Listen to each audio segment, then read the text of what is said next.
राजा ने अपने सैनिकों को सड़क के बीच में एक बड़ी चट्टान रखने के लिए कहा। चट्टान को बीच सड़क में रखने के बाद राजा ने अपने सैनिकों से कहा, छुपकर उस चट्टान पर नजर रखे, उस चट्टान को रास्ते से कौन हटाता है।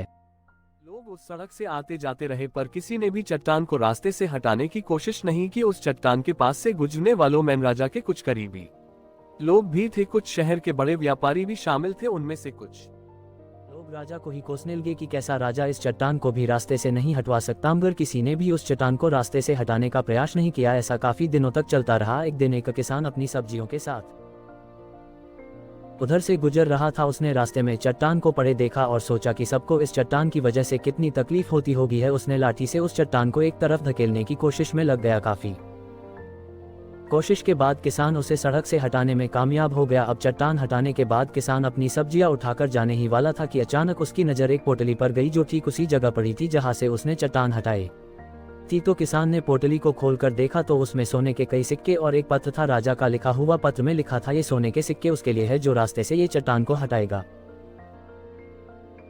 इस कहानी से हमें ये शिक्षा मिलती है कि किसी तरह हमारी जिंदगी में भी कई परेशानियां आती है। कुछ लोग उनसे बचकर निकल जाते हैं तो कुछ रास्ता बदल देते हैं। सिर्फ चंद लोग ठान लेते हैं उन परेशानियों का हल निकालने की, और वो चंद लोग ही मुश्किलों में संभावनाएं और संभावनाओं में छिपे अवसर खोज लेते हैं। नेक दिल और मजबूत इरादे के साथ किए गए काम और कोशिश के परिणाम हमेशा ही अच्छे आते हैं। इसीलिए परेशानियों से घबराओ मत, बल्कि उन परेशानियों को हल करने की कोशिश करते रहो, जीवन में आगे बढ़ते रहो।